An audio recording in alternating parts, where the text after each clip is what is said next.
देश की राजधानी दिल्ली में नया संसद भवन बनकर तैयार तो है, लेकिन संसद भवन के उद्घाटन को लेकर लगातार विवाद सामने आ रहे हैं।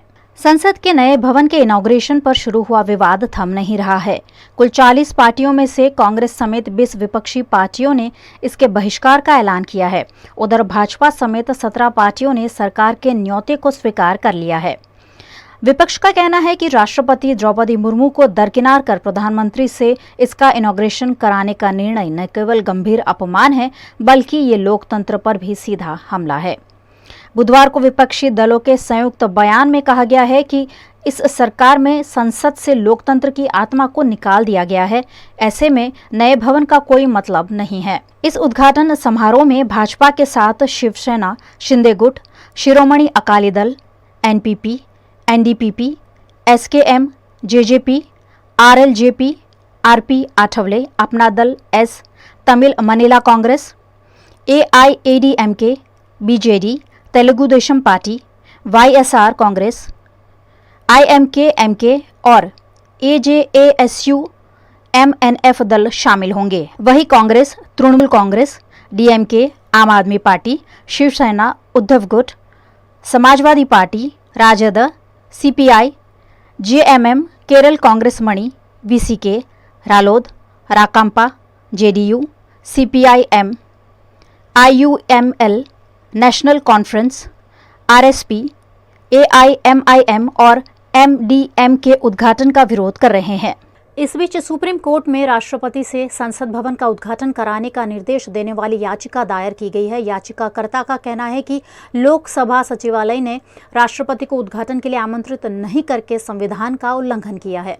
विश्व स्वास्थ्य संगठन ने कल ही कोरोना वायरस की वापसी को लेकर देश दुनिया को चेताया था। इसी बीच कोरोना को लेकर चीन से बड़ी खबर सामने आ रही है।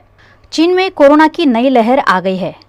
कोरोना के एक्सबीबी वेरिएंट से बचने के लिए चीन तेजी से वैक्सीन बनाने में जुट गया है। नई लहर के चलते जून के अंत तक चीन में हर हफ्ते कोरोना के 6.5 करोड़ से ज्यादा मामले सामने आ सकते हैं। एक्सपर्ट को पहले ही अप्रैल के अंत और मई की शुरुआत में कोरोना की एक छोटी लहर आने की आशंका थी। अनुमान के मुताबिक मई के अंत तक चीन में इस वेरिएंट की वजह से हर हफ्ते करीब 4 करोड़ केस आएंगे। इसके बाद जून में केस पीक पर होंगे। कोरोना की ये नई लहर पिछले साल के अंत में आई लहर से ज्यादा खतरनाक और तेजी से संक्रमण फैलाने वाली होगी। इसको देखते ही सरकार ने 2 नई वैक्सीन को मंजूरी दे दी है। ये जल्दी बाजार में उपलब्ध होंगी। इसके अलावा 3-4 और वैक्सीन की टेस्टिंग जारी है। कल ही WHO के governor general Tedros Adhanom Ghebreyesus ने अगली महामारी को लेकर चेतावनी जारी की थी। उन्होंने कहा था कि कोरोना भले ही अब ग्लोबल इमरजेंसी नहीं है, लेकिन इसका ये मतलब नहीं है कि इससे अब कोई खतरा नहीं है।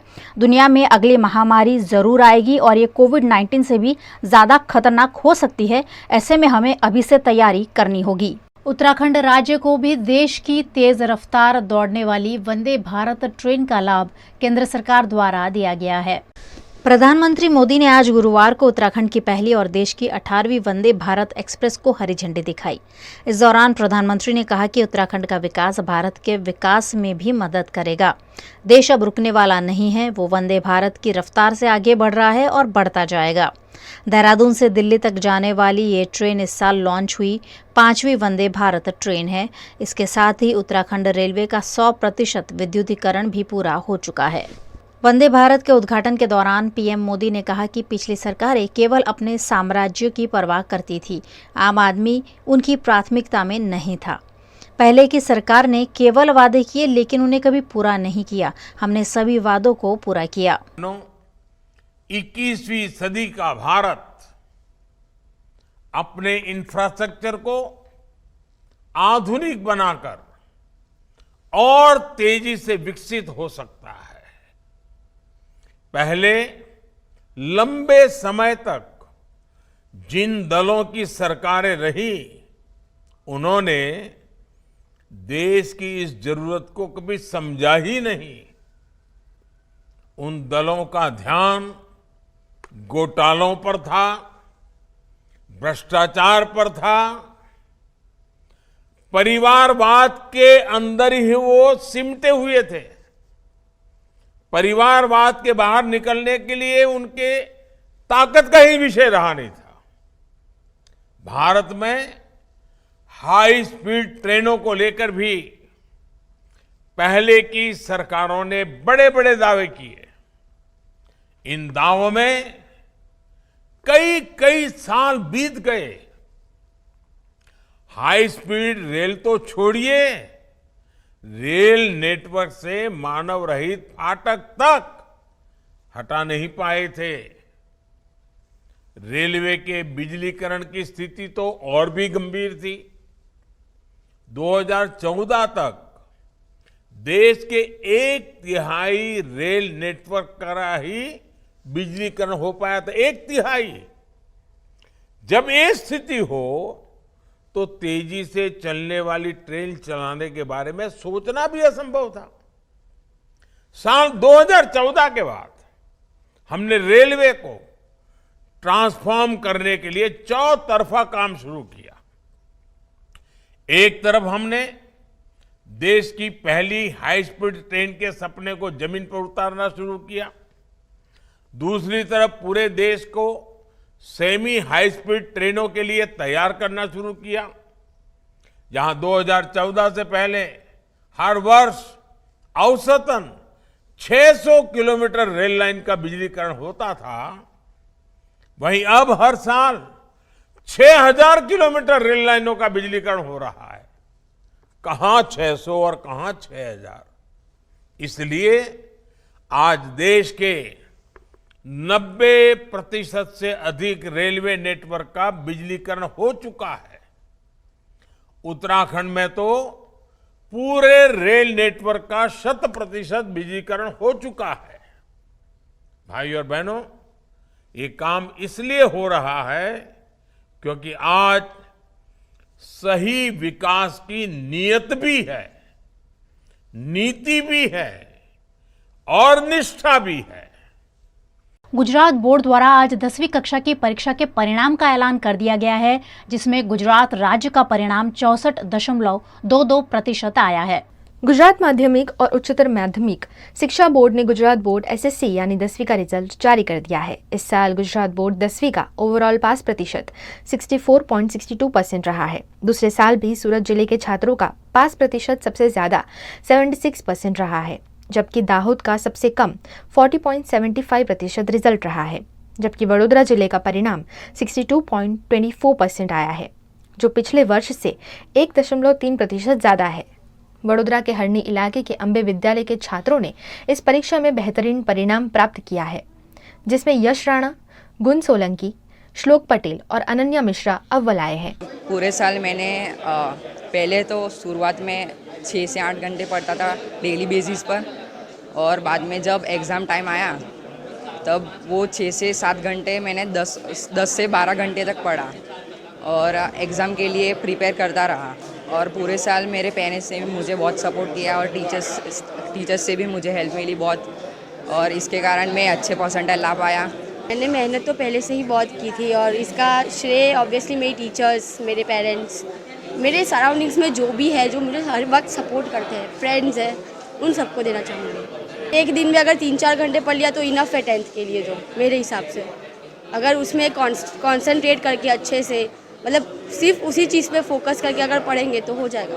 मेरा यही कहना है, जो बच्चे अभी 10वीं की परीक्षा के लिए तैयारी कर रहे हैं कि वो पूरे अपने दिल लगा के पढ़ाई करें, क्योंकि आप जितनी भी पढ़ाई करोगे, आप जितनी भी आपकी मेहनत होगी, आप उतने ही सफल होगे। तो मेरा उनको वही कहना है कि आप सब बहुत अच्छे से मेहनत कीजिए, आपका रिजल्ट ज़रूर अच्छा आएगा। मैं पूरा श्रेय मेरे पेरेंट्स, मेरे टीचर्स, साथ ही साथ में जितने भी हमने हार्ड वर्क किए है, भगवान का सपोर्ट, सब कुछ मिला के हम जितना भी प्राप्त किए हैं वो सब वर्थफुल रहा। हमारी पूरी मेहनत अच्छी रही एंड मैं अपने रिजल्ट से एकदम संतोष हूँ। I am contented.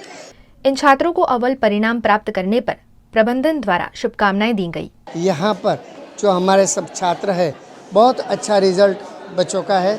90 से 99 तक जो भी बच्चे आज स्कूल के अंदर टॉपर्स हैं, वो आज स्कूल के अंदर हमारे पास आए हुए हैं। तो जो बच्चे उत्तीर्ण हुए हैं वो सब बच्चों को हमारी ओर से शुभकामना। जो बच्चे अभी सफल नहीं हो पाए, उसको आपके माध्यम से हम कहना चाहते हैं कि उसको कहीं पर भी ऐसे डिप्रेस होने की ज़रूरत नहीं है। आपके पास और भी समय है, जुलाई मास में आप 2 सब्जेक्ट की एग्ज़ाम दे सकते हो।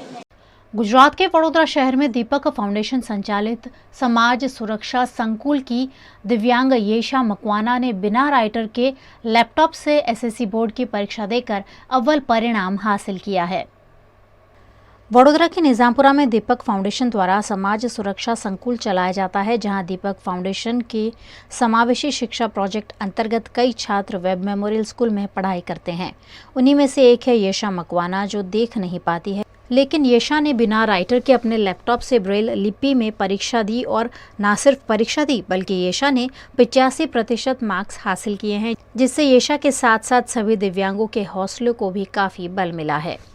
वडोदरा की प्रज्ञा चक्षु इस छात्रा ने गुजरात में दिव्यांग कैटेगरी में पहला स्थान हासिल किया है, जिसकी सराहना गुजरात के गृह राज्य मंत्री हर्ष संघवी ने भी की है।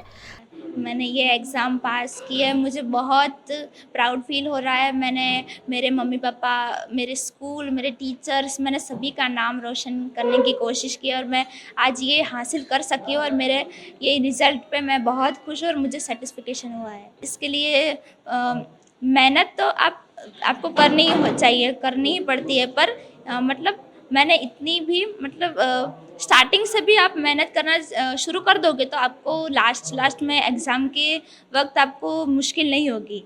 मैंने जब ये कंप्यूटर नहीं सीखा था तब ऐसा ही लग रहा था कि हमें राइटर की मदद से ही हम एग्ज़ाम पास कर सकते हैं, पर ये गलत था और भरत सर ने मुझे इंकरेज किया, सब टीचर्स ने मुझे सपोर्ट किया और बताया कि तुम ये खुद अपनी मेहनत से ये एग्ज़ाम दे सकती हो, और मैंने ये कर दिखाया। मेरे लिए बहुत बड़ा अचीवमेंट है कि हमारे गुजरात के गृह मंत्री श्री हर्ष सर ने मुझे ट्वीट किया और मुझे प्रोत्साहन दिया और बताया कि तुमने ये किया तो ये सब दिव्यांग विद्यार्थी और सब कर सकते हैं, विजुअली इम्पेयर्ड। येशा का आज रिज़ल्ट आया तो हम बहुत खुश हो गए, और जो हर्ष संघवी साहब ने जो येशा के एग्ज़ाम के वक्त ही ट्वीट किया था कि येशा ने अंधकार में प्रकाश ढूंढ डाला है, तो वो सभी दिव्यांग बच्चों के लिए बहुत बड़ी प्रेरणा है कि सब बच्चे कर सकते हैं। और येशा का आज रिज़ल्ट देख के सब बच्चे आगे कंप्यूटर पर एग्ज़ाम देंगे। येशा में एक प्रॉब्लम आया था कि बोर्ड वाले परमिशन नहीं दे रहे थे, तब वो येशा को पहले से ही भरत सर ने विश्वास जगाया था कि कंप्यूटर पर देना है, और एक बार ना बोला कि नहीं अभी कंप्यूटर से नहीं दे सकेंगे तो एक उसको नेगेटिव हो गया था कि अब कंप्यूटर छूना ही नहीं है, लेकिन जब परमिशन दी तो खुश हो गई कि मुझे अब कंप्यूटर पे ही सीखना है और आगे भी जो भी परीक्षा दूंगी वो मैं कंप्यूटर से ही दूंगी। येशा के साथ समाज सुरक्षा संकुल के आयुष ने भी 72% मार्क्स हासिल कर संकुल का गौरव बढ़ाया है। आयुष भी प्रज्ञा चक्षु है और देख नहीं पाता है। खुशी मिलती है जब एक एग्जाम पास करते हैं तो?